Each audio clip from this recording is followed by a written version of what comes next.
I'm looking forward to karaoke, bro. Yeah, you sing? That is gonna be. You sing? Do I sing? You hear this sultry voice, this sultry speaking voice? What are you asking me right now? No, I don't sing. But you never got caught up in one of those pyramid schemes? I actually got one major one on social media. This guy hit me up and he's like, any chance you would be open to be getting married to a stranger?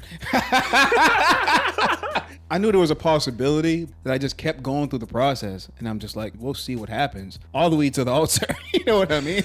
Yeah, the music at our wedding was pretty interesting, huh? I'm talking about 12 minutes of fun, bro. They're like, hey, we got the shot. All right, let's go. Yo, me and Jazz might have danced once. You can't shift somebody's passions. You are attacking them as a person if you're saying they shouldn't pursue the thing that they're pursuing. But what if you have a child in that situation, right? I think life is gonna let you know that you aren't good before I have to. Not a chance. I would be cool with that. With your girl being a furry.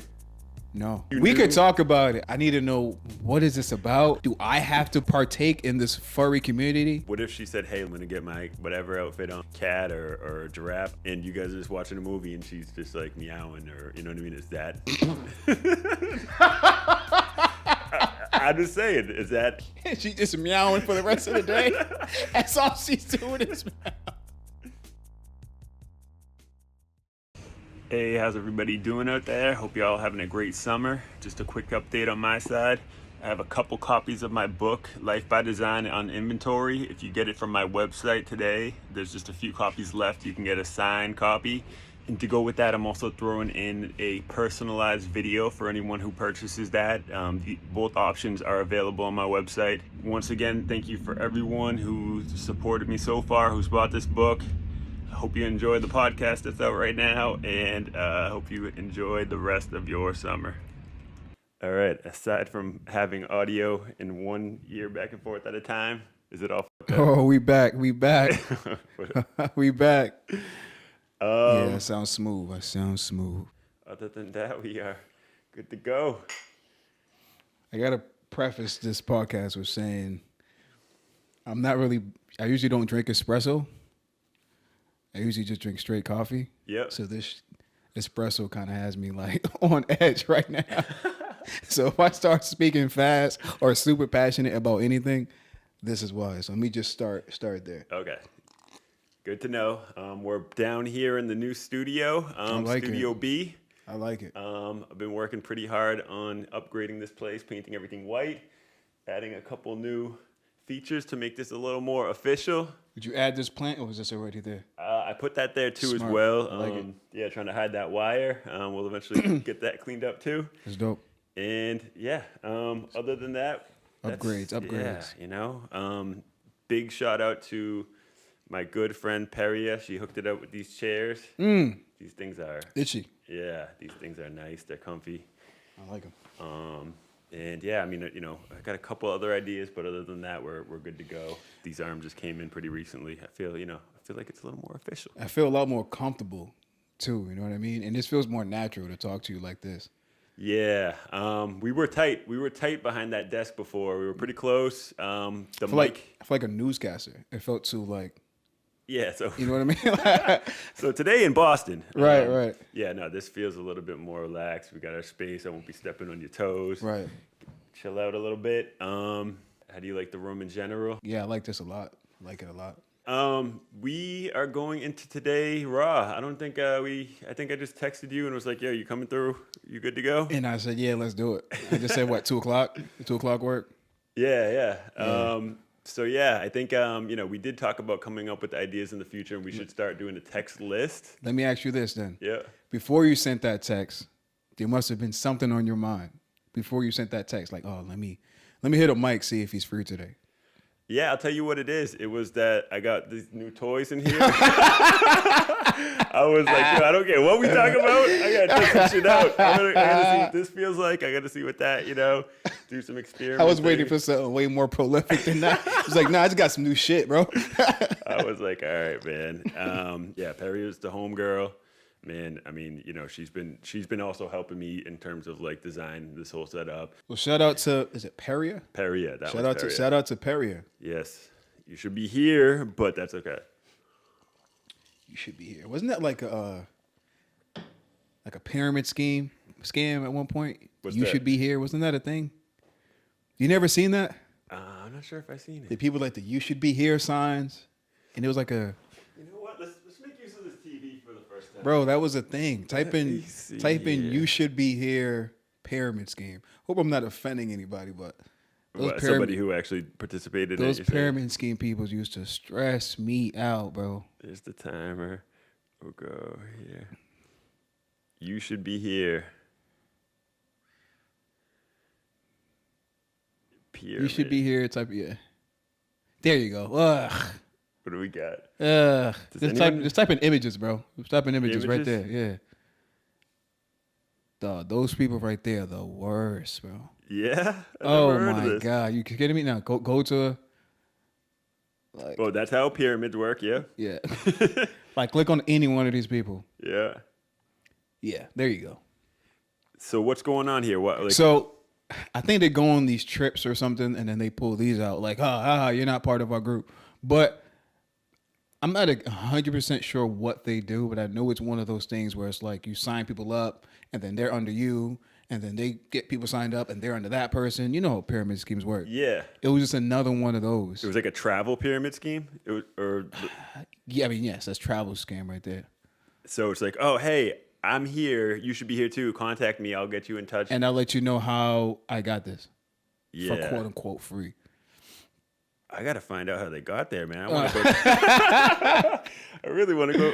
I mean, I was already at the Great Wall of China. She looked like she's there, but Bro, I'm cool, bro. You never got caught up in one of those pyramid schemes? you know what? I did have. I'll say an acquaintance. I think I seen him in the city. I seen him in the city because I was working downtown, and he's like, "Hey, we should meet up for coffee." I'm like, sure. And I'm just thinking, you know what? I wasn't never really tight with him, but he came up to me. You know, he was very polite. We chopped it up for a good 20 minutes. No, nothing until then the pitch came, and I'm like, The thing is, too, there's always some type of gleam in their eye. Like I can't put my finger on it. It's some type of just like cult-like gleam in their eye. Like, yeah, so what you do is, it's like, bro, who brainwashed you? So how'd you get out of it? What'd you say? Well, I forget what the pitch was, but he eventually was just like, here, we'll leave him up for a minute, actually. Yeah. I remember when I heard it, it required some type of follow-up. Like, oh, you know, it was like, you're going to, if you're interested, you know, sign up, they'll fly you out here, whatever it may be. And I'm just like, I'm just gonna, you know, if he follows up, just kind of be like, hey, I'm a bit busy, whatever. Right. But I was just like, you know, at this age, it was only like 3 years ago. You were just like, I'm cool, bro. yeah, nah. I'm like, it's all good. But I mean, That's never happened to me in person. Usually they get me on social media. Usually they start with like, hey, are you keeping your options open to get like extra money on the side or something like that? They'll like do some type of pitch like that, or I don't know. I actually got one major one on social media. This guy out of nowhere, right? I was on my road trip. He hit me up and he's like, hey, any chance you would be open to be getting married to a stranger? I was like, what's going on? I'm like, who is this? What?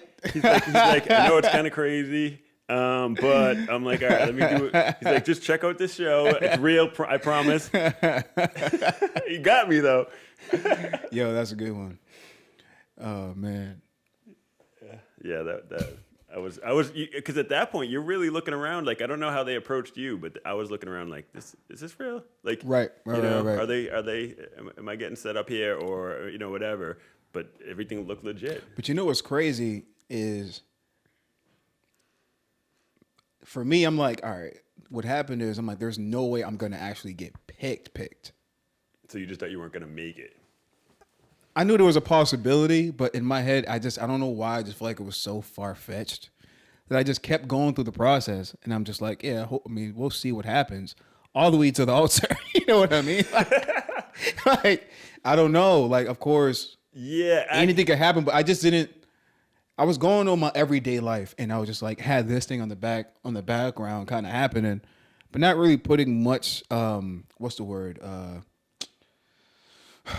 like too much focus. Or Not too much like, focus, bro. You know what I mean? Yeah. Until like it became real.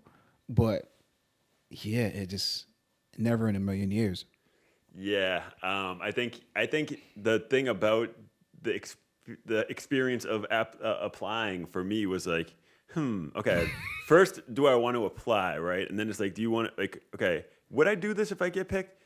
Well, yeah, I think I would. But who knows? You might not even get picked. Exactly. So it's like, well, you know what? Let's just see how it goes. And then the two kind of mix together, right? Eventually, you're like, well, I'm this far along, and if I get picked, like, okay, it's gonna happen. Right. And then it's like, okay, like you slowly start spinning your head, and you're like, yeah, I'm doing this. You know what I mean? This is happening. There's no turning back now. Yeah. So.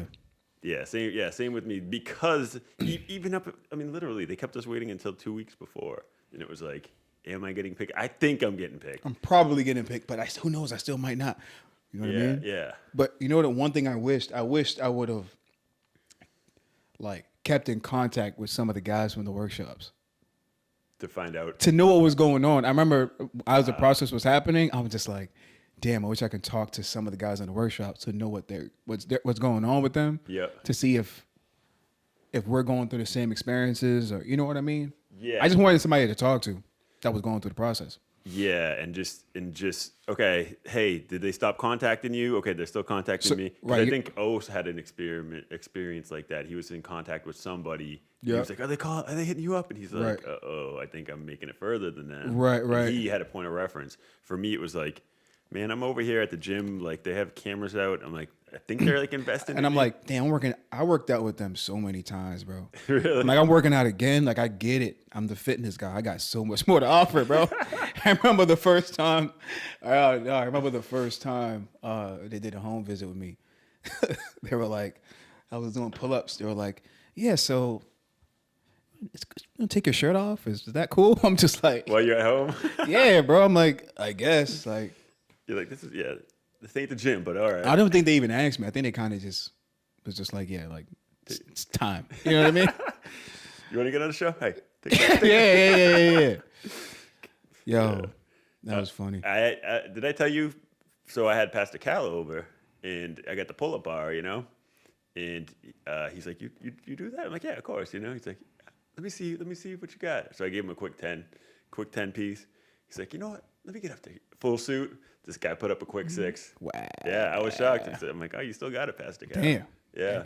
In his tailored suit. Yep.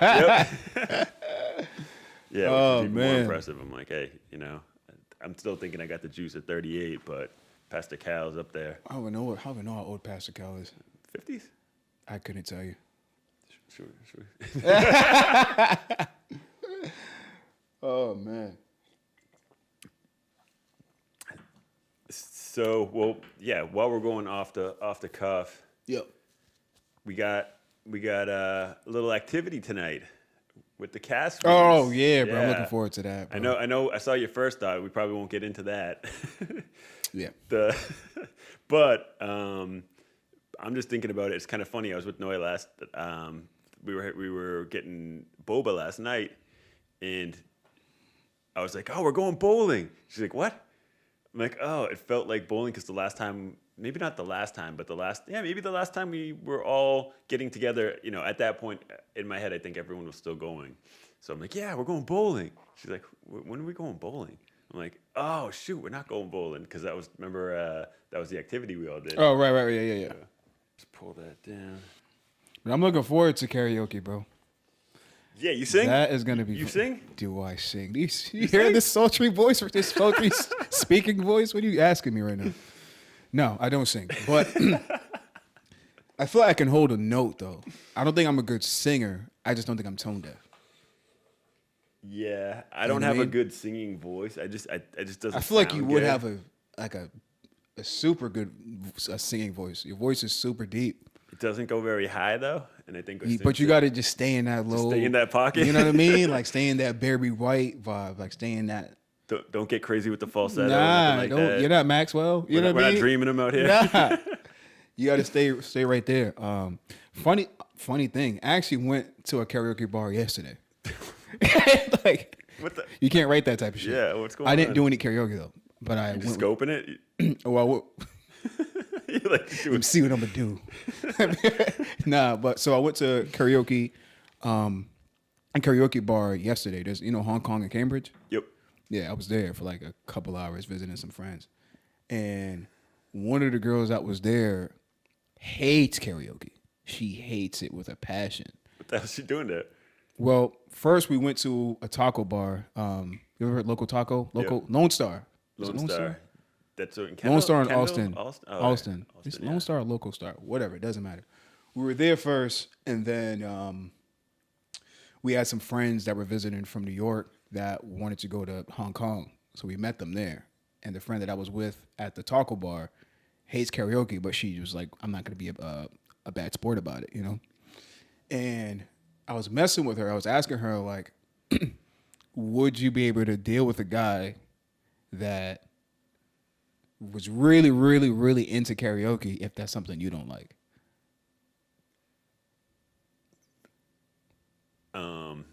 Where was that question coming from? Where was that line? Because she has like such a disdain for karaoke so much. Like she hates it. She goes, "Oh my God, I hate karaoke." I said, "Well, what if a guy brought you to a karaoke bar on the first date? What would you do?" She goes, "Oh, I'm leaving.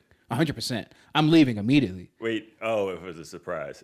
Yeah. She wouldn't show up. All right, yeah. She was like, "I'm leaving immediately." I'm like, "All right." Bad, huh? Yeah. I'm like, "All right, what if you guys went on a couple dates?" I asked her, and the fourth date happens to be karaoke. She goes, "I don't know. That would still be a problem for me." I'm like, damn. I'm like, all right, so what if karaoke is his thing that he does every Thursday, but it's his thing. He doesn't miss it. You don't have to go, but that's a big part of his life. She goes, I mean, I wouldn't like it, but as long as I don't have to go, then, I'll deal with it. So I ask you, is there anything, like any activity that you just really, really just not your thing? To the point where I would not be with somebody because of it? Let's table that for a second, because that's extreme. But let's talk about something that's just like a weird activity to you, like a hot dog eating contest person or something like that. I'm sure there is. I would have to give it That's some thought. Tough. I'm a pretty open-minded person. I'm about to say you're pretty open-minded. There's definitely some things that I have to think about it. I felt like I've come across things that I'm like, all right, that's just not for me,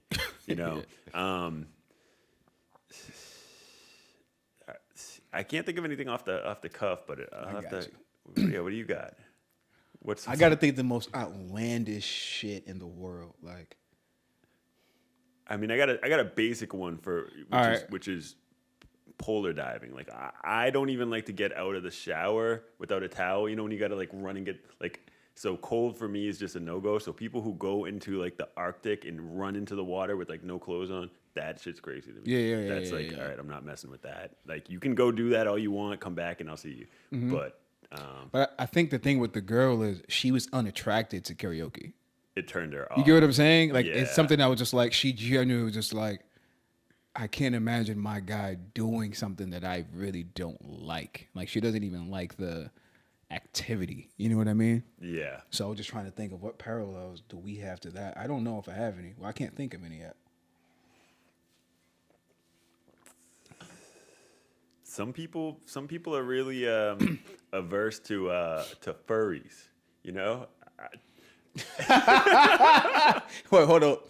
Explain what a furry is first. Okay. I mean, I'm not an expert on furries, but I think they're just people who just like to dress up and pretend to be animals, right? Like, that's essentially essentially. And it seems to be, I mean, there's a population of people who are really into it, but it seems like there's a higher population, or like it seems like a very, I don't know, marginalized community. What do you call it? Like, it seems like you're either with it or completely against it. There's not a chance I would be cool with that. With your girl being a furry? No. You wouldn't be like, like, I don't want to see it. If you we could talk about it. We could talk about it. Like, I need to know, what is this about? Where does it come from? Do I have to partake in this furry community? Like, when you put these costumes on, what do you do? How do you feel? Like, that would make me uncomfortable. I'm not gonna lie. You know what I mean? And I think I'm a pretty open-minded person too, for the most part. But that is just so outlandish, bro. That is a lot. Okay, at what point does it become crazy to you? You know what I mean? Like, because some people, hey, you know what? It's Halloween. Let's dress up as vampires, animals, whatever. All right. So I think So I think with the furry thing, I think it's a whole culture, right? So they like, some people like make their costumes, or they like the process of creating their own character or whatever. I sound like somebody who knows a lot about furries, but Low key. right. But seriously, so I think for me, the only time it would get really like, what the F is going on, is if it's like a sexual thing. You know what I mean? Like once it becomes like a fetish type of, because I know that's part of some of the community too, is when it turns into like arousal from the furries. You know what I mean? That's the piece that I couldn't, it'd be tough for me to grasp. Okay, so are you saying, what if she said, hey, look, I don't get any, I don't not, it has nothing to do with sex. It's just, hey, it's a Saturday night and me and you are going to watch a movie. I'm going to get my whatever outfit on, maybe cat or giraffe. I don't know, whatever whatever she's into. And you guys are just watching a movie and she's just like meowing, or, you know what I mean? Is that, I'm just saying, is that, you're saying that's, that's on the other side? Yo. She just meowing for the rest of the day. That's all she's doing is meow. Maybe putting her a little, maybe what do you call it? Putting her head against your shoulder like that. Bro, Is that still crossing the line for you? And this is my wife or my girlfriend. This is you've dated for a few weeks now, and then she opens up about it with you. She's attractive, you're feeling her, and then all of a sudden she just brings this and is like, hey. On Saturday nights, I turn into a cat. Like I don't always have to, but it's just I like to, and are you okay with that? I look, nothing sexual. It's just she has to be a cat. Is a cat more offensive than any other animal? It doesn't matter. Okay, bro. Yeah, use a cat for example. I couldn't do it, bro. I couldn't. It'd be tough for me to take it seriously, bro. I couldn't do it, Steve. Steve, don't make me do this, bro. Okay. I don't want to do this, bro. There's no way. There's no way I can take a grown woman or a grown person seriously doing shit like this or fucking on all fours, bro. Like, there's no way in hell. And I'm going to just watch a movie like this isn't happening next to me, bro. Dog, no. I'm cool. I can't. There's no way in hell. There's no way. And I like to think, like I said, I think I'm kind of open-minded, but that right there, that's so outlandish, bro. Would you be cool with that? It would have to be like, all right, like, I know deep down she's a great person. We're really compatible. Like, there are a lot of good things. Maybe there are some things that like I'll be okay and not okay with. Like, maybe like, hey, if we're going to a party or something, like, this is something that just stays in this area. I don't know. I mean, then are you stifling someone else's self-expression and creativity? That's why I would have to let her become a stray cat, let her go, because there's no way that I'm gonna want her to relax on that shit. Like, and if that's what she wants to do, who am I to stop her? You know what I mean?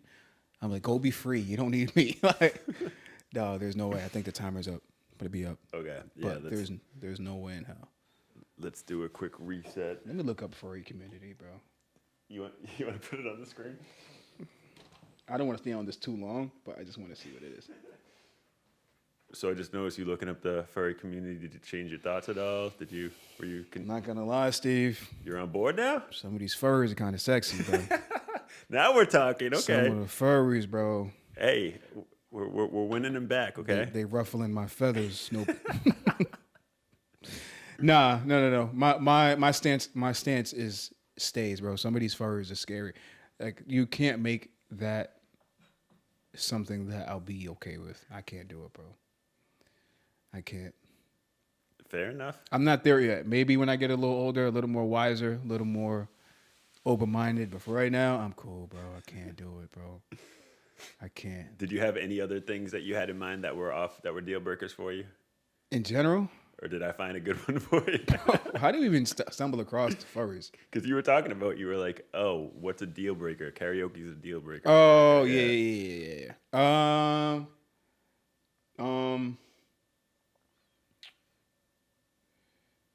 Let me see. You have any while I'm thinking? I'm trying to think of like huge absolute no's. I feel like almost anything we can talk about it. Yeah, I'm thinking of personality traits, but personality traits. Yeah, that's not the same. Yeah. I mean, know what I mean? Have you come across anybody that was like, no, or how about this? It doesn't have to be a deal breaker, but it's like, that's not for me. Pyramid schemes is one. Yo, I got a question. So I remember talking to this girl. Oh man, if she hears this, I'm sorry. I remember talking to this girl who was a very. I'm trying to be nice here. She was an aspiring singer, but I didn't think she really had. She didn't have what it takes. Not at all, bro. And I remember she used to like have me on the phone, and somehow would get me to ask her to sing. Somehow she'd do some trickery, and then she'll end up singing. And I just would have to sit there and just be like, what do I say after this? You know what I mean?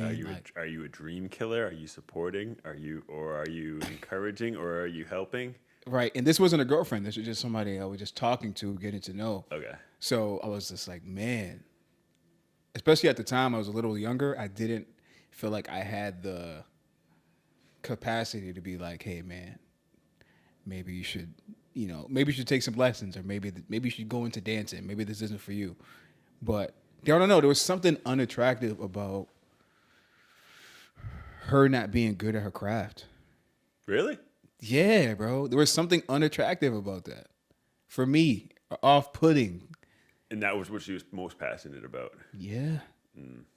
There was something off-putting about an artist, or just not even a little talented in something they're so passionate about. So that's a tough one, because I'm under the assumption, yes, you can get better as a singer, but if you're not born with the voice that sounds good. Bro, the singing was bad, bro. The singing was bad. Like, think about the drunkest person doing karaoke bad. Like, it wasn't good, Steve. Okay. Steve was really bad. It was laughable bad. Okay. So, like old school American Idol bad. Like, as they're trying to get on the show. Yeah, like trying to make, she definitely wouldn't have made it to Hollywood. Okay. No golden ticket. Gotcha. So, I don't know. There's something unattractive about that to me. Like, I don't know. It's uncomfortable. Do you think it's like secondhand embarrassment? Is it a lack of self-awareness? It's do you think lack of self-awareness. I think I'm a big critic in general when it comes to just art. So I can't even fathom being with somebody who I don't respect their art. You know? Yep. Yeah, that's tough, because especially if you feel like, as your person, I need to be supportive of this, and I can't, because I can't get behind it. Exactly. Yeah, that's a tough one. Because the one thing you want to do, like you said, as a husband or spouse, is you want to like breathe life into whatever the person has going on. Like, you can do it. What's our plan? What's our next steps? How do we make this happen? How can I help? Or just encouragement in general. So if I can't do that wholeheartedly, then what place do I even play? You know what I mean? I can't just take a back seat to this person that I'm with's dreams, especially if I don't even believe in it.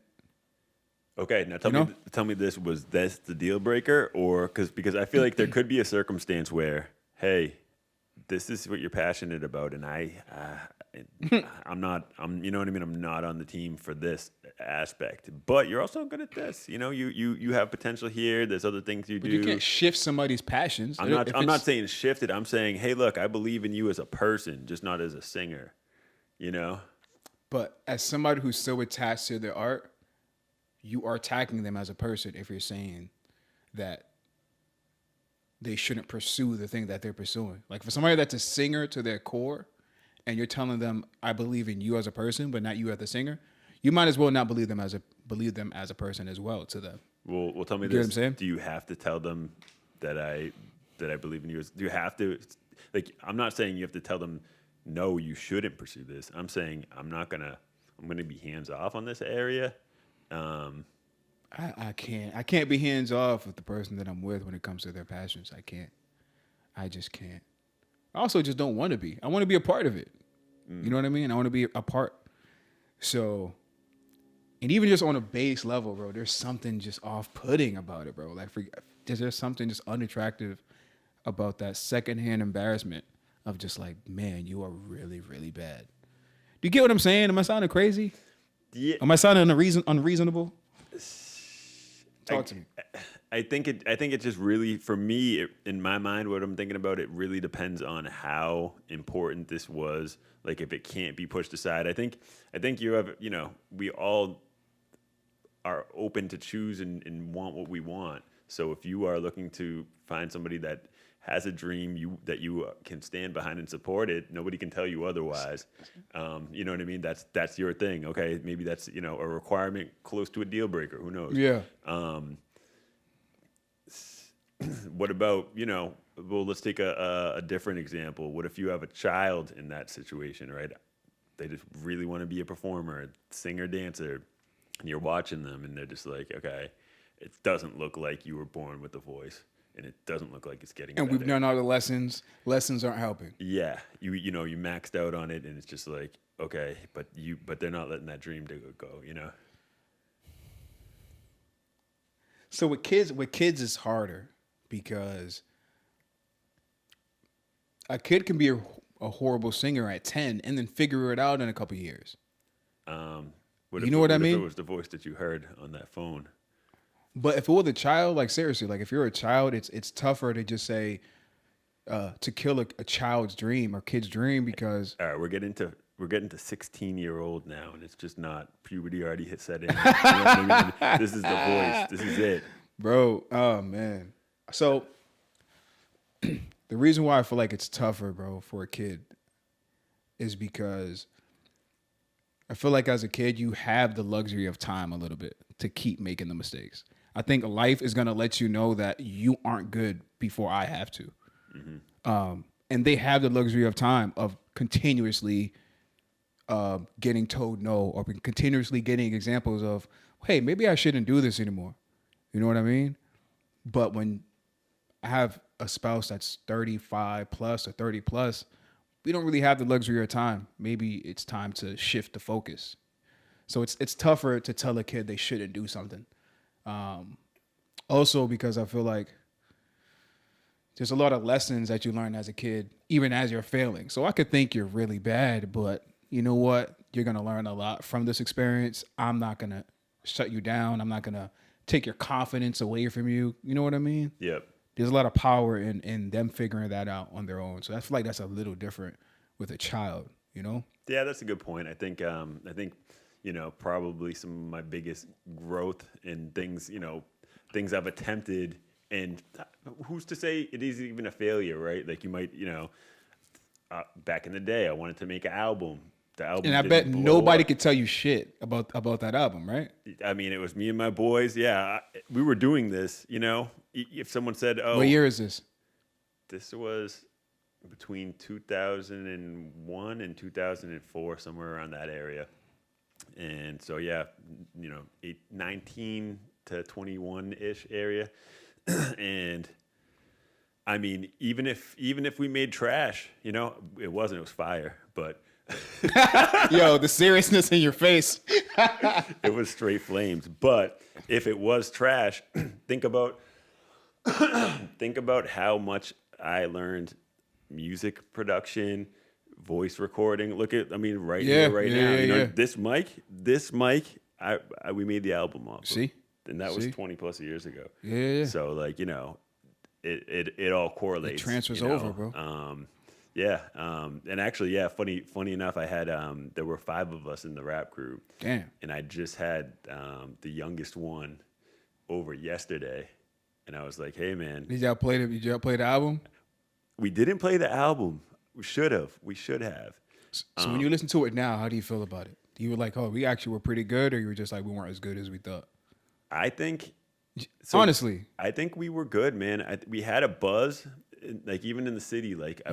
Yeah? Like it was a small buzz, but this was CD era. You know what I mean? This It was was just harder to get a buzz. yeah. So we were just but I remember my neighbor had a party. He was a bit younger. He used to just kind of watch us. I remember, I stopped in the party. He's like, Steve's here. He threw the CD in at the party. I'm like, Damn. oh, okay. So 01.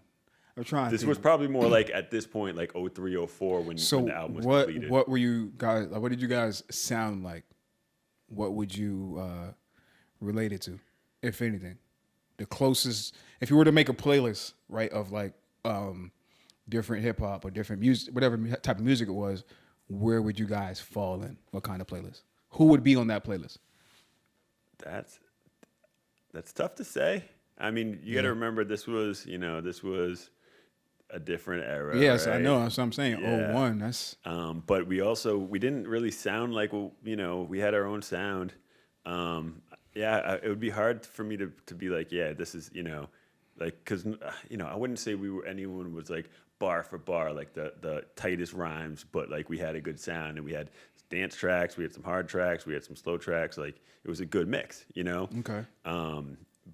But yeah, having him over yesterday, and I was just like, show me show me what's going on now. He's got a bunch of new stuff out, and he just showed me his flow. He showed me not rap flow, but his creative flow.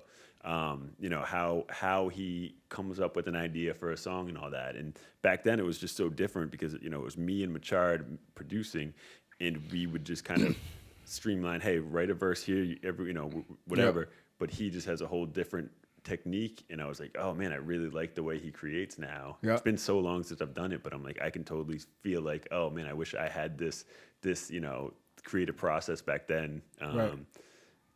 Kind of want to get back in there. Why not, bro? Why not? But at the same time, we're 35 plus. We gotta be chasing other dreams. Is that what you're saying? But I feel like I feel like when you get a little older, we just have to be a little more realistic in terms of just like, I think music is something that we can just continue to create. And if it's something that is, I think you have to have your hands in other things. Mm-hmm. That's what I would say. Like if my spouse or my best friend or whoever was pursuing music, almost not just music, pretty much anything that's like in the artist realm, creative realm, we either have to have multiple hands in different pots to see what catches, or just have a totally separate entity that you're working on. Main focus, side focus, exactly, or yeah. a bunch of different focuses, yeah. And yeah, that was my thought. Hey, you know what? Honestly, I dropped this album and I'm like, I'm not doing this. It was so hard. It took so much effort to get to the point of releasing that album that I just couldn't do it anymore. I'm like, I'm not doing it. And now going back, I'm like, if I could come up with a different creative process that expedites it, maybe doesn't have so much of a hand in the production and recording side, writing, recording, producing, they're all like so much work. Yeah, bro.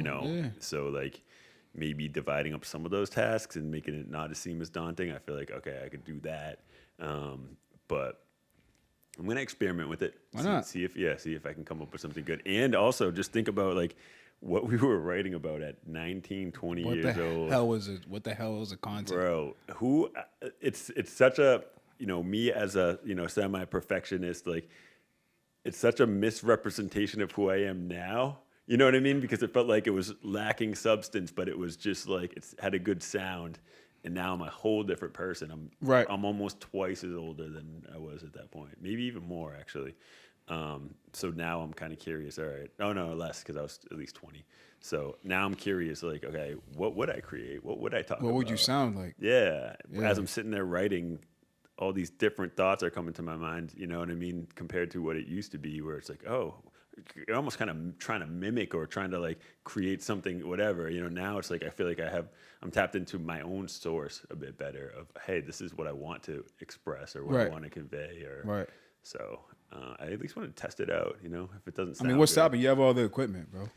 Yeah, you know what I mean? Right now it's just a matter of time, but I think I can now, like yesterday I allocated time because he was coming by and it got me at least back into it. But besides the wife pressing on, my neck a little bit when it comes to, oh, you need to do this and that. I mean, I know I have a belief of what I need to do right now, and I'm doing it, right? Like, Right. I've done a lot of work for this. I've been, you know what I mean? Like, I got a couple other projects that are coming in, I can add one more, maybe allocate a little bit of time to it, but it's also like I do want to focus on those things first, and also, but I did tell her about it, and she was like, "Oh, you're making a song? Oh, really? Like, that's the first thing you've been excited about that I'm working on." What the Huh. hell? So Has she heard your album before? she heard. Because for her to be excited, that must mean she thinks you're good. So when we did the Back to Roots, she came to my parents' house, and we played our hit. We had one hit. You know what I mean? Yeah, I want to hear this so bad. You want to hear it, bro? So bad. You have no idea how bad I want to hear it, bro. Want me to get it bro, out right now? yes, bro. Right, you know how bad I want to hear this I'm shit? just gonna go press play. I think it should just play right through our headphones. My headphones haven't been working for the past while, to be honest. At all, or Nah, not at all. Mess with the wire. So 04 was like drop it like it's hot yeah, era, kinda. yeah, Pharrell. He was definitely an So inspiration. this makes sense. Maybe like drop it like it's hot, lean back era with Fat Joe. Yep. Fabulous. Yeah, that kind of that sound makes sense for what was being played in 04. At that point in time. Yeah. It's still different, but it makes sense in that mix. You know what I mean? Like if I was at a club spinning and I was playing like, what was that song LL Cool J had? It was a random song he had in the 2000s. Remember Headsprung? Headsprung, yeah. Yep. For some reason that I don't know why feel. I feel Headsprung in that. I don't know what it is. Gotcha. You know what I mean? But so that was one of your party records. Yeah, that was the dance. That there were like 2 or 3 party songs.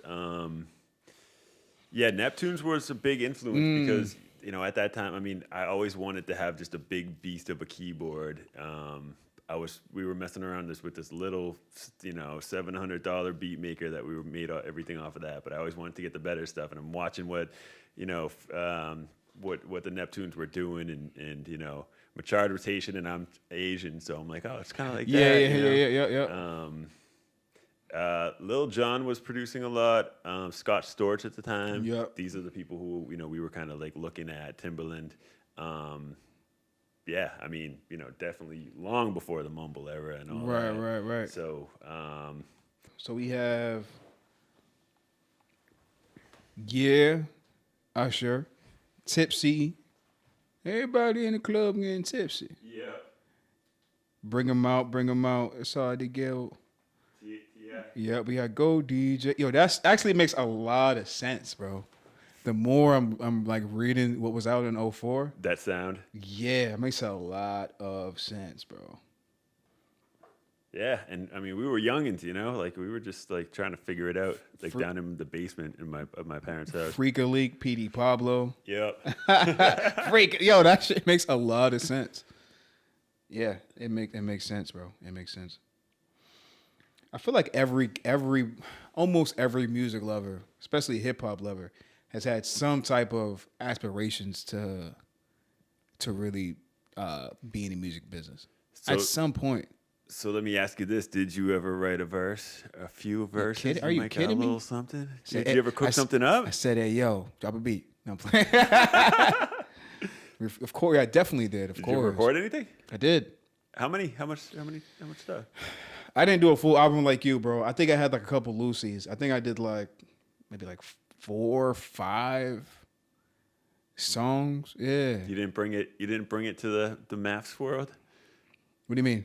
I mean, Did I talk about it? Yeah, you didn't talk about it? Not really. Not at all. I think my sisters, one of my sisters had to sit down with Jazz, and that's when she told him I used to do spoken word poetry. Spoken word poetry? Yeah, I used to do spoken word heavy, like between 14 to 22, 23. So that was like a big part of my life. So she brought that up to Jazz, and Jazz was like, what the hell? I didn't know that. So that spilled into me trying to like really like rap, like actual raps. You know what I mean? From like poetry to it's easy transition right into rap. You know what I mean? Mm-hmm. But I was more like I was super into bars. You know what I mean? Oh yeah. So I feel like where I lacked probably is just in like what's the word? Like vibe. You know what I mean? Like I was so into the words and so into like making sure every word made sense and every metaphor hit that was my main focus. That the production side, I think probably suffered. You know what I mean? Gotcha. Yeah. Cause I wasn't a music guy. I was a wordsmith, you were quote a unquote. rapper's rapper. Yeah, like I was a wordsmith. That's Yeah. all I cared about. So when it came to like, okay, but is this a good song though? I think that's where I lacked. You know, Yeah, I think because I wasn't a good song. I wouldn't say I was a good songwriter. I think I was when we were making that album. I would say maybe a little the other way around. I was so focused on the sound, and a couple songs I'm like I'm gonna more focus on the lyrical content, but I wanted it to sound like okay, everything tight. You know, every vocal needed to be in line. I mean, if you listen closely to where the beat switched, you know, I'm doing like harmonies, you know, like I'm doing one tone and another tone on top of it just to make sure everything is. And this was before auto tune or I had anything like that, so I just had to do it right. Right. So I wanted to make sure it sounded tight. Yeah, I knew nothing about that. Yeah, that's like musical shit, you know. Like I wanted to just make sure the notes were in line and not like clashing, and you know the production, the sound, every sound was right. Now I would focus a bit more, definitely more on the lyrical content because the message is more important to me. Right. But it also does have to sound good, like you said. It has to sound. At the end of the day, when it comes to music, it needs to sound like something you want to listen to. It has to have some type of vibe to it. Like, other words, we just listen to a cappella rap all day. Yeah. You know? Yep. And I mean, this last era, for the last few years, sound was everything, you know? I think it's coming back around, though, in terms of like lyrical content being super important. Mm-hmm. I think it's coming back around. You got the Griselda crew. You got, obviously, the J. Coles of the world, the Kendricks of the world. People who are like super, super lyrical. So I think it's coming back around. Yeah, and they carried the torch through all of that, which was good. It was like, okay, let's not forget about that. It's still important, you know, and you know, some of the biggest, and actually if you think about it, some of the biggest household names were the ones who were keeping that alive. Right. While all these, you know, fly-by-nights and a couple of people who lasted for sure, but like, you know, it was almost like a sign of a fad, right? If people pop up and then fade away, pop up and fade away, but the ones who stand the test of time. Yeah, these songs that will last. And, you know, I'm still bumping, you know, older albums from J. Cole or Drake or, you know what I mean? Like, I go back to that and, I mean, maybe a hit song on occasion for something that didn't last, but. Let me see. I'm gonna find you something, Steve. Yeah, you want to get on that speaker? Should I connect you to the Bluetooth? Mine's just a little more vulgar, Steve. I don't know if you want to put it to the speaker.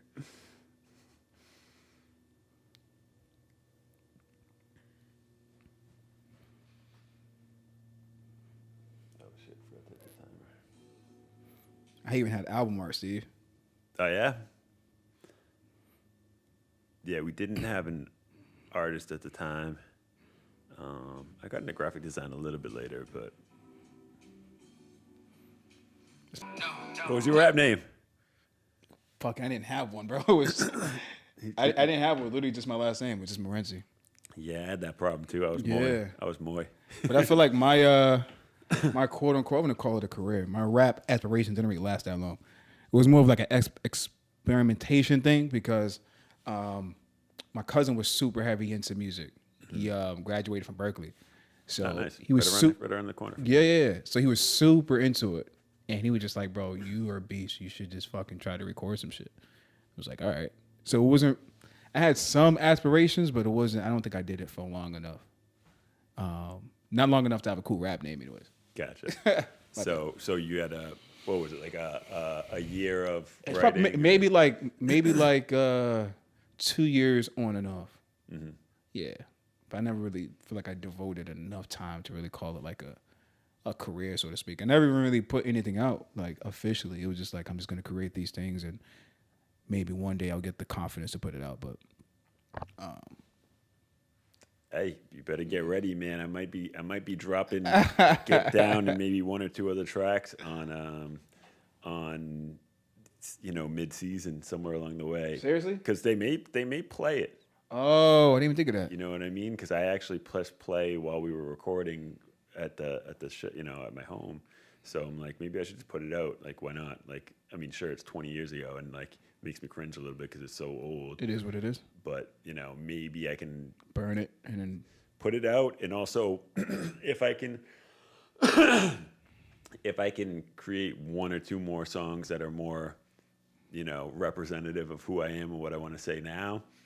Put it out with it. Yeah. Package it together. Yeah. So I mean, I was just thinking about Smart. it. If I can, whatever, get it done in time and feel good about it. Yeah. If not, just put that, put a couple tracks from the album. I mean, it's gonna be a long ass season, so you have time to. Yeah. Yeah. There's time. There'll definitely be time. I think you should do it, bro. Because we've referenced you rapping a couple times. Yeah. It was talked about in Vermont. We talked about it even all the way to Vermont. We talked about it, I think. Yeah, I don't know if it was on camera though, but I think it. You know what? I think it was the week after that. And I mean, I brought it up in my. You weren't even around. I brought it up to Jazz a couple times. Okay.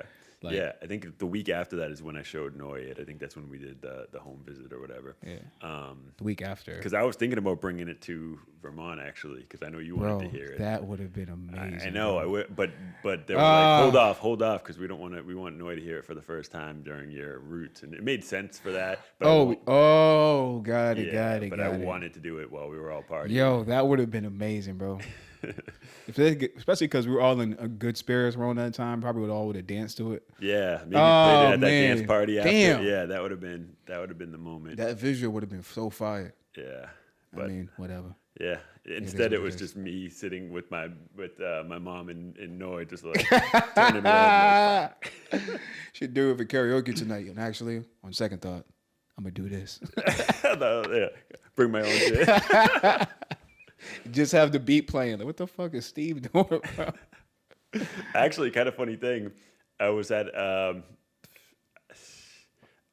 so my friend Kenson, who was Machard's brother, he was like, "Hey, I'm going to prom. This girl's prom in Weston, like not our town." He's like, "This girl's prom in Weston, and her friend needs a date, and I want you to come and perform at the prom." I'm like, sounds like a Disney Channel movie. What the hell? I'm like, you know what? Fuck it. Like, all right, let's do it. I'll bring the CD. I ended up going to this prom. You didn't perform, Steve. I didn't know nobody there. It was me, Kenson, the two girls that we went, and nobody else. Steve, you didn't perform. I'm pretty sure. So I think it took a long time for me to get it working right. No, I performed. Yeah, no, I performed there. Yeah, it was. This was 2003. So set the scene. So what the hell happened?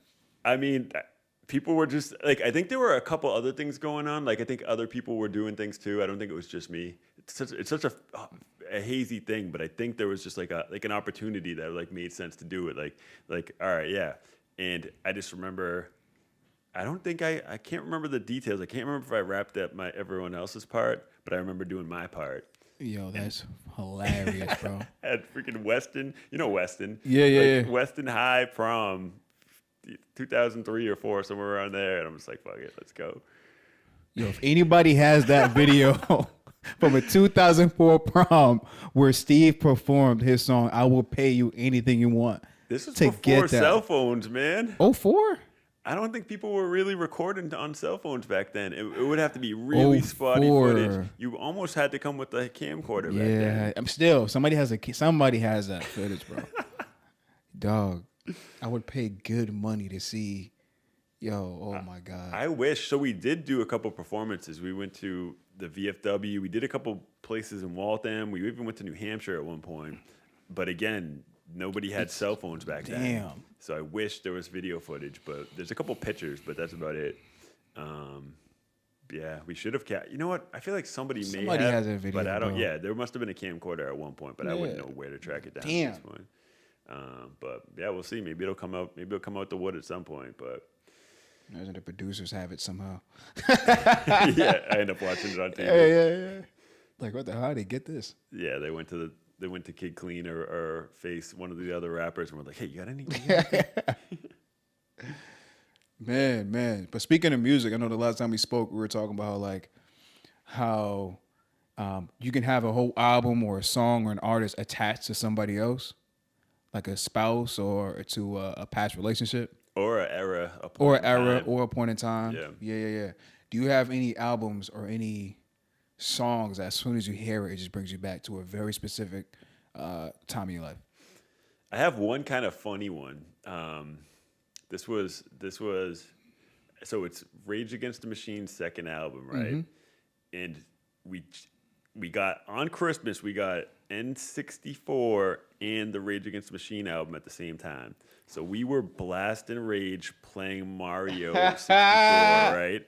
And that must have just got zapped in my brain, right? Because years later, I would hear certain Rage Against the Machine tracks, and I would see Mario 3D bouncing around, jumping through like a portal. Like it was such a sound associated with the image. That was like the biggest one for me.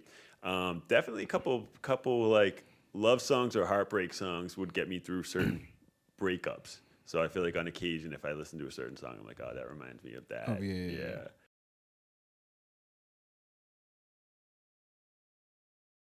Yeah, I feel like a lot of my music, my early music history comes from, I have a lot of older siblings. Yep. So it always comes from like their albums that I would just like either take from them without them knowing or just play like back to back to back. Because as a kid, I wasn't going to the store and buying CDs myself, right? This is like before the streaming era was heavy.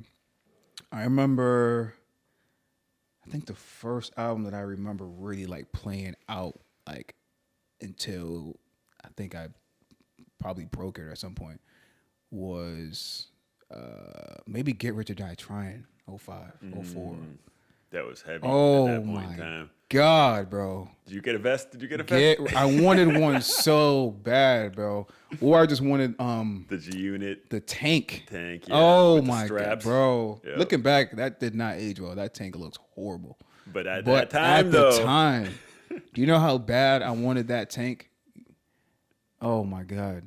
You know how bad I wanted to go upside down and do crunches? Because of that because of that music video, bro. Dr. Dre. Oh my gosh. In the lab. That was an amazing era to me. That right there, just something about that just felt like electric, like that. Yeah. That time period. That first track on there will probably bring you back every time. G-Unit. Yeah. That. Oh my patiently gosh. waiting. Yeah, all that. Many men would just make you go dark. Oh my just make God. you go darkness over your whole soul. You know how young I was when that album came out? I had no drama. But when that song came out, everybody was against me, Everybody bro. could get it at that Everybody point. can get it, bro. Yo, many men wish death upon me. No, they don't, bro. You're mad safe, bro. You got no drama. I could just picture you like walking out like you just saw the superhero movie, but yeah. My mom's like, Mike, go to your room. The LimeWire days, it used to take like a whole day just to burn one CD. LimeWire. It used to take a whole day for me to burn one CD. What do you mean a whole day? There'll be so many variables that you have to deal with just to download one CD. This was my process. Number one, I make the list. I write down all the songs I want. I already have my plan. I want whatever songs. I write it down. Say I have 20 songs. I think that was usually like the cap of when like you'd run out of time on your CD. No. Actually, first I'd have to go to Walgreens or CVS and buy a pack of CDs. The 5-pack, 10-pack, or if you go and splurge in the 50-pack, whatever that thing. So I'd get that. Then I'd write down the list of songs that I want. Then this was when my family had dial-up. So there had to have been a time where nobody was either home on the phone or on the phone. So that was a huge variable Yeah. of just like you're in the rhythm, and it's just like, all right, I gotta use the phone, or they won't even tell you. The shit just will stop working. Yeah, you get halfway down with the download. You gotta deal with that. Then you get that out the way. Then when you finally start to find the song that you want, sometimes the titles wouldn't even match the actual song. Do you remember that? Yeah, like yeah, it would yeah. say something random as hell. People are getting rickrolled with random songs. Soulja Boy used that as a technique to release a that song. shit was the most annoying thing in the world. All right, now you finally have the song. Now it takes forever to download. You got to get the viruses off your computer now for everything you did. Bro, it was a stressful thing. So for me, that was like a whole day event. But I feel like for me, that made you appreciate the music even more. Because it took you so long to the process of that. Where nowadays it's just. So that's kind of funny. So that was probably your early childhood memories. That's my earliest. Yeah. So for me, this is showing your age. It's kind of funny that we're aging this already. I'm sitting there, cassette tape, right? You got one side says play, one side says play and record. Drop the tape in. Make sure you're not going to record the last song you recorded. You make sure it's at the right point. Turn on Jam in 94.5 or whatever song. Just sit there and just wait. Wait for Dr. Dre and Snoop Dogg to come on, and just have your fingers like borderline ready to go. Right, bam! As soon as you know they're coming, because sometimes they'll announce the name. You know, right. Record that, and that's the process, right? Because then you got 3-4 minutes, 3 minutes, 2 minutes, and you just fill up a tape, flip it over to the B side, do the same thing the other way, and then at the same time we were trying to. My brother Mike, he got us into listening for caller number 9 to win tickets to whatever thing. So we had our phone, we had like the advanced one because it had a speed dial button. Yep. So now we recorded, Kiss 108, Jam 94.5, caller number 9, pick up. We had 2 lines in the house because one was downstairs. We just hit it. To try to win the tickets. He won $1,000. I won tickets to Monster Jam. He won a bunch of other stuff. Shit. Yeah, we actually it worked. It worked. Your system really worked. I saw Coolio at Monster Jam or something. One of the jams 95. Like back, I think it was the year was 95. Makes sense. Yeah, and that was like one of my earliest hip hop. Well, one of my earliest concerts. Yeah. But I feel like the energy that you had to put into listening to a song. Think about you making that tape, right? Think about how much you probably cherished it. Because it took you so much work to do that. Yep. Right? I feel like it made you have like a deeper connection. A deeper connection and bond with the music because it took you so much to finally get these sounds on your tape. It's probably like the kids with Pokemon nowadays. Like, I caught this. I was out there and I caught this Pokemon. Like, oh man, I got the song and now I can rewind it and listen to it whenever I want. And then you even hear the announcer's voice, like, and today on Jam 94.5, and then the song. Think about how happy you were. Yeah, it's like I got it, and I finally got it, and it's clean. I did it perfect. Yeah, not 10 seconds. You know what I mean? Yeah. I don't know. I feel like it. That experience is we'll never get that back. Yeah. You know what I mean? Yeah. Nowadays, it's like, why would I waste my time? Why would I waste my time? Maybe make a playlist and maybe share it, and that's it. And I can make a playlist of 50 songs as I'm talking to you right now. You know what I mean? Yeah, or just let the thing do it for you because you played so many songs in a row and you whatever. Right. But yeah, I mean, it was a different time. That was during when albums were people listen to a full album. Nowadays, it's like I'm gonna, you know what I mean? I'm gonna pick the songs that I like. People aren't even dropping albums, or if they are, they're like 7 to 10 songs long. Yeah. Back then, it was. Remember the big CD? Two CDs. But I feel like you had to sit with an album because if you had no choice, what else are you going to listen to? Whatever you have in your house, aside from the radio, whatever CDs you have in your house, that's what you're listening to. So you're going to listen to every single song, right? Eventually you'll skip around, but yeah, you'll skip a track here and but there. Every now and then you might be like, all right, let me give the song I usually don't fuck with a chance. Now you don't got to do that. Yeah, or just throw it in and just let it ride. Just let it ride, bro. Yeah, and nowadays, I think I saw someone, maybe Adele, fighting for like, don't mix up the order of our songs. She can't hit shuffle now on her shit. Yeah, which I kind of respect it. Yeah, because I mean, even a mixtape, you put a lot of thought, or if you were that type of person, I know I was. All right, how I'm gonna bring the energy up, or how the order of the songs. That's another thing I used to do. I had like 3 DJ'd mixtapes that I would just pick a couple of songs, some older, some newer, that I would just strategically placed so that the beats kind of match, and then I would mix it so that it's like you could skip the track, but if you listen to it continuously, it's like a DJ. It's gonna, yeah. I haven't done that in a long time, but that's what I used to do. I did 3 of them. There were the Lakeview mixtapes. That's my neighborhood from Waltham, Lakeview mixtapes, volume 1, 2, and 3.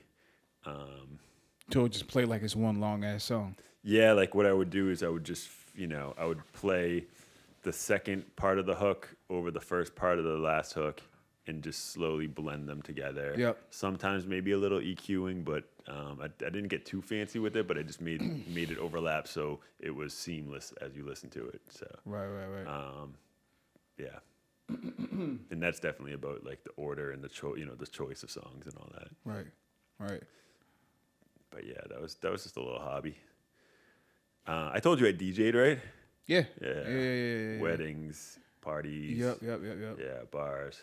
You kind of have a DJ vibe, though. I'm not gonna lie. What do you mean? I don't know, bro. You saying you're a DJ just doesn't surprise me. I don't know why. Maybe because I already know you're into music, and then I know you're into like tech. Audio and tech, so maybe it just goes together in my head. Yeah. Yeah, maybe that's what it is. Yeah, and I mean it's the side that's less discussed is like observing the room, like trying to read first what might they like and then that's working on that section, that, you know what I mean? Yeah. And then that song, let me try to get past it because it's not really hitting. Can I bring this energy up? It's like that's like a subtle thing where some people just think you're playing music, right? Let me just play a track, right? It's like, you're connected because if you're playing songs that they're not feeling, but a bad DJ could ruin a whole party. Totally, man. Like everything could be right in the party. The food can be right. The people can be excited. They have the best lights, the best sparkles, the best decor, the best everything. It can be the best venue in the world. But if the DJ is bad, it ruins the whole experience. The vibe, the whole energy, the whole experience. Yep, it's such an atmospheric thing, It's so important.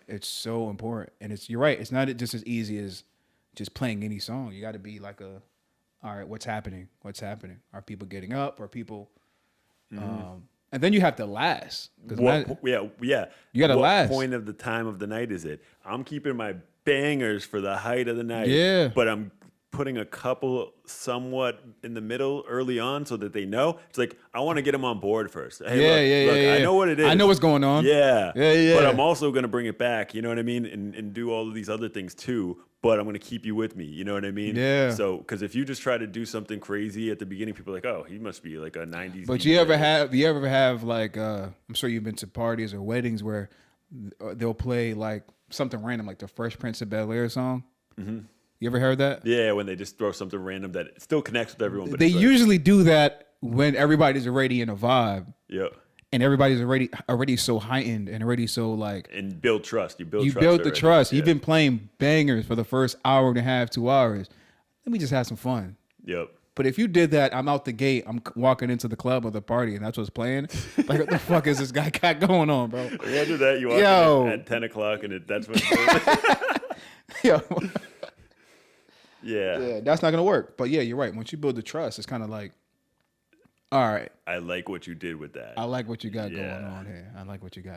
And that was fun. That was something I was very much into. Like, all right, let me build up this energy in this room, and And I remember sometimes we used to do it at venues that were closed too early, and I could tell they're just about to explode because we'd be doing these parties, and it was like because we had to stop at 12 at this particular place, and this place is literally starting to erupt. Like, damn it. Because we did an annual thing, and the year before that, it erupted an hour before, and it just like ended perfectly. But that one was like frustrating to me because I'm like, I just... you're about to just throw the roof off. Yeah, everyone finally got like, to their energy up, whether it's the alcohol or the cutting loose, whatever it took. Yeah. And it's like, that's when you know what I mean? That's when it's like almost like a tragedy that like we got it to that point and it had to end. But yeah. And weddings are interesting thing too, because I just framed it cocktail hour, dinner, loosen up, maybe play some of the dance music for the older for the older folk, it's because they're not going to be dancing later, but then you want to transition into like the funner, the more fun things, and also follow the rules of whatever the people. Actually, we have another 15 minutes because I switched the battery. Follow the rules of whatever the groom and Right. the wife laid out. Actually, I got a funny story. One time I was DJing, right? And this was a kind of an intense wedding. It was a military wedding. I was actually co-DJing with my boy Negsy for this one. And the weirdest rule came up. He's like, people make rules, no Macarena or no chicken dance or whatever Yeah, it is. yeah, yeah. Everybody has their thing. Yeah, this one was no soul music, right? And we're just like, this. Okay, that's a little tricky because soul influenced other music. We're not sure, but it just felt kind of weird. But we're like, all right, we'll try. The hell? But the craziest thing happened, right? I'm like, we're actually like sticking to it, whatever. And then this was a military wedding, so it had a couple of different formalities. Like they cut the cake with the sword, and cool things I'd never seen. But then when it came time for dancing and people started getting up there and the energy was high, people started making some requests, and we're like, oh, we can't. we Yeah. can't do that. But then you would think, okay, whatever, okay. But it got to the point where people were Pissed. they were dancing and having fun, but they were like, we want this song. Like, we want the song. And then these people probably aren't used to being told no, I'm guessing. Some of the people. So we were following the rules and they understood that, but they were being so demanding that we had to be like, hey, that guy made the rules. If you want it that bad, you got to go through him because we can't help you. They cracked that man, right? To the point where he's like, fine, you can play whatever you want. That's the worst thing to say to a DJ. Play whatever you want. So I'm not saying, no. It was good because it was like whatever. Oh, they told you to play whatever you want? So these people went to him and were like, look, this is the music we want to hear. And he was like, you could tell he was frustrated. But he's like, okay, fine, I'll let him, break their rule. I'll let him play whatever whatever you guys want. So then it was just strange to me because it's like, one, I never heard that rule, and two, I never heard people rebelling against the rules so hard to the point where it's like, all right, we have to play this music, So it was cool that we did and people wanted it that bad. But it's almost like, like I don't know, I'm whatever. Googling something right now. I don't think it's even Googleable, if that's a word. But that's just the weirdest thing that I just have to, like, what's that about? What word? What do you mean? Like, why do you say no soul music? Then yeah, because people were making Motown requests. I'm like, I think that's kind of so. But why? Yeah, and it was just like, okay, like it was such a strange rule that was hard to like fully follow, but it was just like, Yeah, I don't know what to Google. That's just a weird request. Yeah, so I mean, whatever. I mean, the people wanted what they wanted. I would have just played some Marvin Gaye and just looked at him, see what he'd see. Like, I told you no. Like what? Like what was his reaction gonna be? I told you. Like yeah, like this is not what I. Yeah. But at the same time, though, as a DJ, you do want to respect. No, it, of right? course, I know I'm being funny, but it's funny. This makes me feel too good. I don't want to feel love in my spirit, bro. What's happening right now? Yeah, that's like, that's interesting. That's a weird request. That's a really weird request. So yeah, that was. Yeah, the music at our wedding was pretty interesting, huh? Yeah, a bunch of songs that we've never heard before. Never, sprinkled bro. in. They played a couple of songs. Did they give you a couple songs? Yeah, but unfortunately, bro, every time like I started to have a lot of fun. OTF. Yeah, I know that happened. Bro, I'm to us, talking too. about fun. I was like, oh, finally. Yeah. I literally probably had a cumulative 12 minutes of fun, bro. They're like, hey, we got the shot. All right, let's go. Yo, 12 minutes of fun, like all together. I'm just like, bro, they weren't kidding about this really being a chore. I think me and Jazz might have danced once, but what was sad is like they never had us both at the same on the dance floor for long. Either she was there and I wasn't. Oh, really? Yeah, bro. It's like, why? What's happening? Yeah. I just married this woman. Give us a shot. You know what I mean? Yep. Yeah, it was the only time we actually danced together was when we first got up from the table. But after that, it was kind of like either I was getting pulled or she was getting pulled. But yeah, similar to us. We're probably gonna have to chop this, but similar to us, like yeah, we definitely got to chop this. Yeah, there were like 2 or 3 times we were lucky to actually get on the floor at the same time, but it was like, Did you guys dance with each other? yeah, it's like you got one track or two tracks. I want to. and then like, That's what I want to see. I want to see everybody dancing. Oh, you're gonna Like everybody's wedding. I want to see like how everybody was dancing with. Me and Noy went hard, man. Yeah. Say word. Yeah, we were hard on the dance floor, and then we were cutting the cake. They played tap in, and we were just still because we were itching to dance, so we were just dancing while we were cutting the cake, and you know what I mean.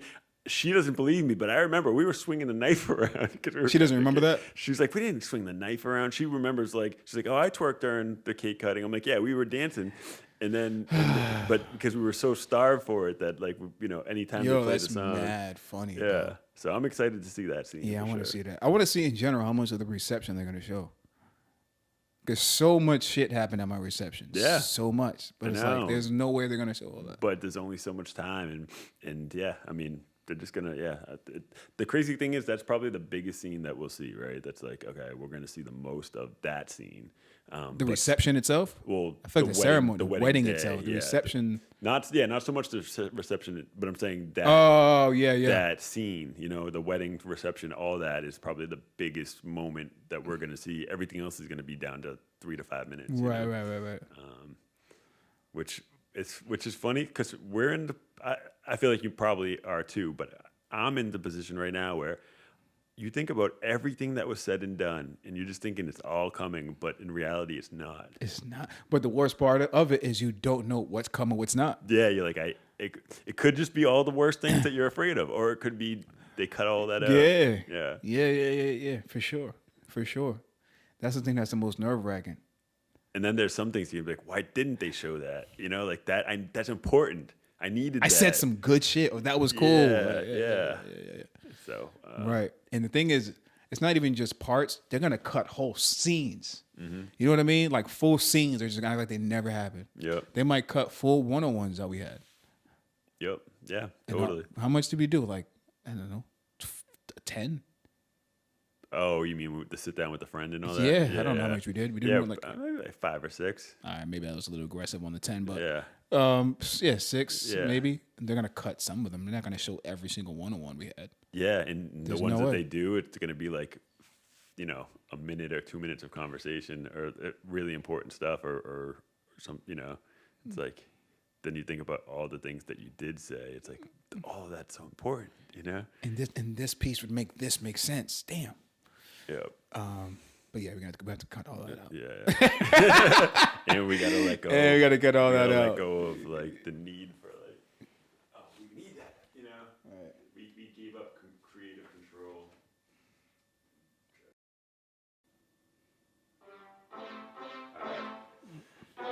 So we got Machard, Kevin, so Massive, Face, me, and then Little MC on this track. This is 01. I can't even think. You gotta tell me who's who. That's Machard, Massive. Haitian cat. We got 2 Haitians. Actually, 3 Haitians.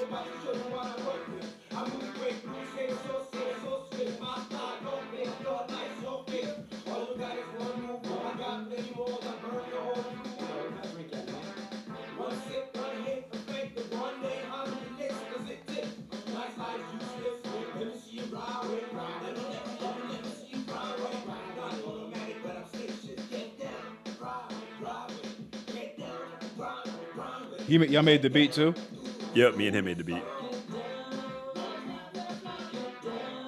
That's Jaime and Little MC.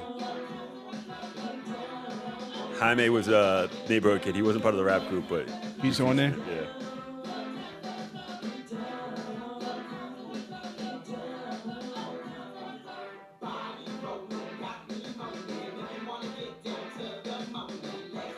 Faith, Kev Justin, Las Vegas.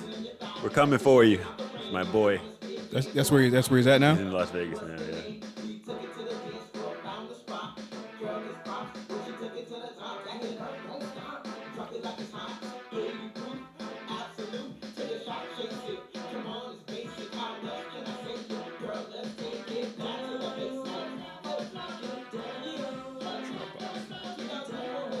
In 2004, that's when this was recorded. All right, here's my part. Youngin.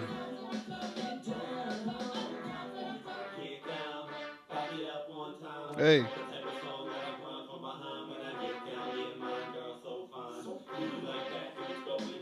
You ain't slick, Steve. You switched the beat up for you. Steve, you ain't slick. Oh, shit. Steve thought he was slick. He dropped the beat.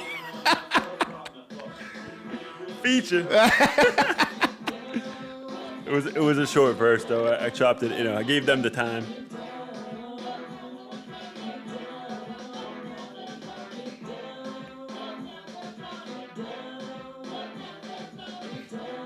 Steve said, "Make some space." There's a video too. I wish. Oh, Should have. He was 12 at this. I was gonna say, it sounded like a baby.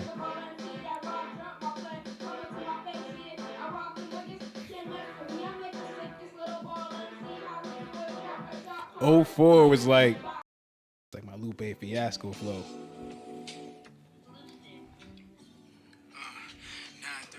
Go like this.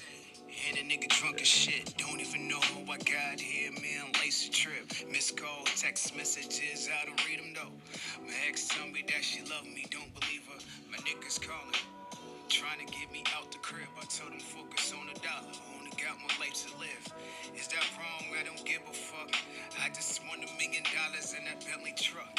My last shorty took my fucks a gift, so I don't got no more. All I got is hard dick and conversation for a whore.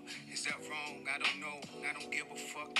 I just won $1 million in that Bentley truck, so I don't got no energy. All I got is Tennessee. If fucking you was wrong, just put the blame on me. Ride a nigga slow till that tank gon' leave, but you ain't staying over. You gon' have to leave. I'm selfish, I know. No. This is like 24, 25. I'm selfish, I know. Maybe 25. Was that 5 years ago? 4 or 5 years ago? Like 4 years ago. No. I'm selfish, I know. No. Saw the vulgarity in there. But I gotta be. There's a couple tracks that I do not want leaked. Cause I'm just trying to get it. I say by any means necessary. Got more shit to write. I'm trying to be legendary. Time is ticking. My niece is getting older now. Closer to my dreams, but the devil on my shoulder now. Word. And he sounded real convincing. Cause I ain't speak to God in a minute. And I ain't speak to moms in a while. Shit is kinda wild. Trying to reach for the stars. My feet stuck on the ground. Try to make it out the hood with no love from the town. But I say fuck them all. I'ma still hold it down. Is that fucked up? I don't give a fuck, no. Flexing on my old bitch like, what's up, ho? Cause God ain't never give me nothing I ain't work for. And I'ma get it on my own, so it's worth more. I remember being broke, bitch, I'm still here. But I'ma keep this thing rolling like a wheelchair. I'm selfish, I know. No, That's what they call it, selfish? no. Look at the album art. I'm selfish, I know. Oh, I'll show you that. No. It's a fish holding a cell phone. No originality. Straight to the point. But I gotta be. Look, listen. Who made the beat? I'm 25 with no Cousin. paper yet. What the fuck happened? If I ain't reached by 30, I'ma really start trapping. I better get the same hate when the money long. Hope I see the same smiles when the money gone. For real, and you can miss me with that sucker shit. Niggas will dab you with the same hand they said fuck you with. Word, and I don't need that type of energy. Waiting for all the time to fall in love of my destiny. Selfishly, I'm in the spot doing my own thing. You would've thought I seen a cop when my phone ring. I remember being broke, bitch, I'm still here. And I'ma keep this thing rolling like a wheelchair. I'm selfish, I know. No.